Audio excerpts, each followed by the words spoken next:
उनके अगेंस्ट जो भी बोला गया है उसको साक्ष्य के आधार पे बोला गया। उनके बेसिकली कुरान का उसमें उनके कुरान मैं का मैं हवाला देके बोला गया है। उसको कुरान नहीं कहते हैं बेटे, उसको हदीस कहते हैं। हाँ सॉरी, हदीस का हवाला देके बोला करेक्ट गया है। करेक्ट। नंबर जैसे वो एक है ना, वो बकरा जैसा एक है उनका बहुत बड़ा ये बनता है, विद्वान बनता है, जो नंबर वंबर पेज नंबर सब के साथ बोलता है, क्या उसका क्या नाम है, मैं उसके भूल। जैसा। हम्म हाँ, हम्म हम्म उसके जैसा उसने बताया है कि इस पेज में यहाँ इस बात को लिखा हुआ है। तो हाँ। जब कोई साक्ष्य के साथ कुछ बोल रहा है हम्म।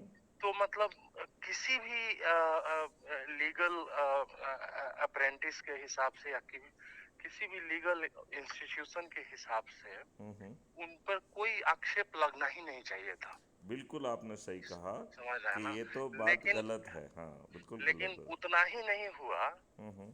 जैसे कि आपने बहुत करेक्टली पॉइंट आउट किया कि बीजेपी या जो भी राजनीतिक पार्टियां होती हैं उनका एक अपना एजेंडा तो होता है, बट ये है कि कई बार माने ऐसे कंपल्सन्स होते हैं जिनके चलते इस केस में मुझे अच्छा नहीं लगा। मतलब ये जिस तरह से बीजेपी का बिहेवियर है, इनफैक्ट उसको देखिए और इसका डिफेंड करना मतलब ये चाहिए था। है कि ये इनका बिहेवियर कोई दूसरा कंट्रोल कर रहा है। ये कोई दूसरा कर रहा है या ये कि मतलब ये लोग भी अब प्रेशर में आ रहे हैं, मतलब एटलीस्ट इतना तो पक्का है, नुपुर शर्मा वाले आप केस से तो बिल्कुल ये ठीक दिख कह रहा रहे है। हैं, ये इसका प्रेशर मतलब में आ रहे हैं, ठीक है ना। बिल्कुल ऐसा ठीक है। पहले वाला बात नहीं था कि मोदी जी झंडा लेके और लाल की वो क्या बोलते हैं, श्रीनगर का कौन सा लाल चौक था वहां फहरा दिए। अब वो प्रखर एक व्यक्तित्व जो एक लेके ये लोग चले थे, वो कहीं ना कहीं शायद उसका नहीं उतना दिखने का एक कारण ये भी है कि जितना प्राइजेज और माने एक्कोलेट्स इनको मिला है अरब वर्ल्ड से या मिलते जा रहा है, समझ रहे हैं ना। आज के डेट में अरब वर्ल्ड जितना इज्जत मोदी का करता है, भारत के इतिहास में माने उतना किसी को नहीं मिला है। तो कहीं ना कहीं एक है कि भाई अब सब सब पार्टी सब सब पक्ष को थोड़ा बहुत खुश रखने वाला जो एक वो है, वो भी देखिए इन लोगों के अब व्यवहार में दिख रहा है। अभय कुमार जी, मैं आपकी थोड़ी सी बात को काटना चाहूँगा। जी मैं ये कहना चाहूँगा कि अभी अपन देश विदेश की बातें ना करें। जी अपन आप जी। एक बहुत छोटी सी बात ये कहें कि क्या हम्म। ये उचित है कि जी कोई व्यक्ति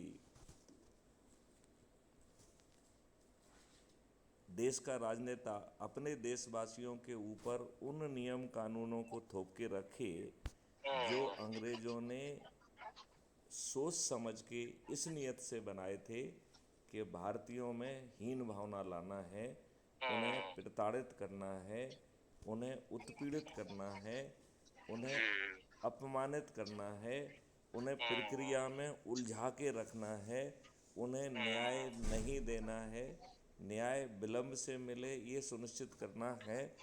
ये हम्म। सोच के जो चीज़ें बनाई गई हों, जी। क्या आपको लगता है कि उसे हमारे देश के राजनेताओं को अपने ही देशवासियों के ऊपर 75 साल के बाद थोप के रखना चाहिए? बिल्कुल नहीं, बिल्कुल नहीं, बिल्कुल सही बात। अब आप ये तो दूसरी बात सब। मैं आपसे कहना चाहता हूँ कि जी मुट्ठी भर अंग्रेज भारत में आए थे। जी। उन्होंने भारतीयों को ही भारतीयों के विरुद्ध उपयोग करके करके और हाँ। इतने वर्षों तक शासन किया और जी। इतनी लुटाई की कि हम्म। जिसको लॉर्ड मैकाले ने 2 फरवरी 1835 में अपनी रिपोर्ट में कहा था कि मैंने 3 साल तक भारत का भ्रमण किया और जी। भारत में मुझे एक भी गरीब व्यक्ति नहीं मिला, एक भी भिखारी नहीं मिला। उस हाँ। भारत में इन्होंने क्या लुटाई की कि कुछ वर्षों में ही भारतीय पूरे गरीब हो गए। और हाँ। गरीब अकेले नहीं हुए, कई भुखमरियों का शिकार हुए जिसमें लाखों हम्म। लोग मर गए। हाँ, बंगाल वाला फेमिनिन जो हुआ। मैं वही कह रहा हूँ, मैं हाँ वही जी। कह रहा हूँ कि द फेमाइन ऑफ बंगाल, ये हम्म। आप अपने पार्लियामेंट में ये बात 2 फरवरी 1835 को कह रहे हो कि जी। भारत में कोई मुझे गरीब नहीं मिला, तो उस भारत की क्या लुटाई आपने की है हम्म। कि उस भारत में लोग बाग भूख से मर गए। करेक्ट। बिल्कुल तो सही। इस बात को कहीं ना कहीं तो हमें सोचना पड़ेगा ना। हाँ हाँ हाँ, बिल्कुल अब जब बिल्कुल। वो नियम कानून वही कंडक्ट रूल आपके ऊपर आज भी थोपे हुए हैं, क्या हम्म कोई अच्छा नेता गुलामों के लिए जो व्यवस्था बनाई गई है, गुला हम्म, जिसमें बाट लाट साहबी है, आज भी लाट साहब है, हाँ हाँ किसी हाँ भी हाँ, दफ्तर का चपरासी, हर भारतीय के ऊपर लाट साहब है, वो चपरासी भी। करेक्ट करेक्ट करेक्ट, हाँ वो आपसे कहे उधर बैठो, बिल्कुल। इधर जाओ, ये करो, वो करो। हम्म बल्कि आप ये देख लीजिए कि जो अब सिक्योरिटी गार्ड भी बन गए हैं, वो उसी लाट हम्म, साहब को दिखाते हैं, हाँ आपसे हाँ, सम्मान से पेश भी नहीं आते हैं। नहीं आता, हाँ। इवन वो हमारे इतने आदत में शुमार हो गया है कि आपकी हम्म, जो जहाँ आप रह रहे हैं उसके गेट पे खड़ा हुआ व्यक्ति भी लाट साहबी वाले अंदाज में बात करता है। बात करता है, हाँ। वो सुरक्षा के लिए वहाँ खड़ा हुआ है, उसे लाट जी साहब जी, किसने बनाया है? बिल्कुल सही। उसे सम्मान पूर्वक बैठने की व्यवस्था होना चाहिए, किससे मिल रहा हम्म, है, फ़ोन लगा के कंफर्म करना चाहिए। He can not be disrespectful. वो राइट राइट, 99% डिसरिस्पेक्टफुल होता है जब तक उसे जी, सामने वाला कोई बहुत बड़ा आदमी नहीं दिखता है, तब तक वो हर हम्म, किसी की तौहीन करना चाहता है। करेक्ट तो करेक्ट, हमारे खून में ये बात डाल दी कि हम्म, अपने ही भाइयों के प्रति सम्मानपूर्वक पेश मत आओ। हाँ, अब मुझे बताइए, वो व्यवस्था कैसे जो है हमारे ऊपर लागू हो सकती है? बिल्कुल क्या बिल्कुल, हमारे ऊपर ऐसी घटिया व्यवस्था लागू होना चाहिए?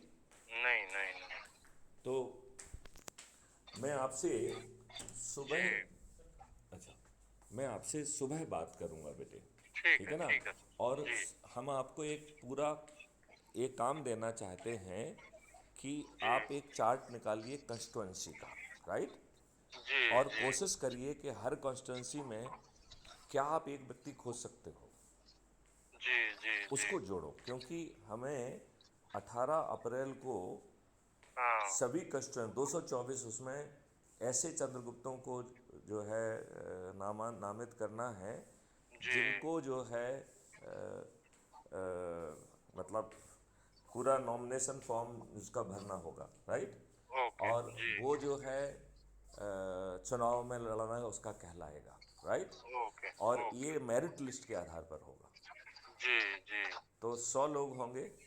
हाँ, हाँ बेटे, एक प्लेट और लगा दो थोड़ा साथ में, हाँ। तो उसमें ये एक कल हम चर्चा करेंगे, या आप रात लेट सोते हो तो रात में भी चर्चा कर सकते हैं। ठीक है सर, कल तो मेरा थोड़ा ऑफिस रहेगा, अच्छा, इवनिंग में ही बात किया जाएगा, तो मैं ये एक काम सब करता टाइम हूँ, है। यदि आप जगते रहेंगे तो मैं एक ट्रंकल देख के अभी रात में देख लूँगा, जी ठीक है जी ना? यदि जी, आप बाई चांस जग रहे होंगे तो। हाँ और हाँ, ठीक है सर, नहीं तो फिर अपन सुबह या शाम को बात करेंगे, समय जी कम जी है इसलिए हम रात की बात कर रहे हैं, जी क्योंकि जी आपको जो है ना टास्क देना है मुझे कि हम इस देश को कैसे बदले वाले हैं। जी जी, crime free Bharat, sure sure, crime free Bharat ने ये सोच के रखा है कि 13 मई को वो कर्नाटक की में सरकार बनाएगा, और हमने जी, इसकी बाकायदा घोषणा की है। ओके, ये हमारी घोषणा का हिस्सा है। जी जी तो जी मैं इसमें ये चाहूँगा जी कि वो रणनीति में आपको विलम्ब नहीं करना चाहता हूँ, क्योंकि जी, यदि एक दिन विलम्ब हो जाएगा तो एक दिन हमारे हाथ से निकल गया कि नहीं निकल निकल गया, जाएगा, है हाँ, ना? जी तो इसी जी जी, साथ में जो आपसे भी वार्तालाप मैं बंद करता हूँ। मैं आपको ठीक है 15 मिनट बाद फ़ोन लगाऊंगा। Sir, okay sir, right, thank you. Thank जय हिंद, यू, जय थैंक यू। भारत।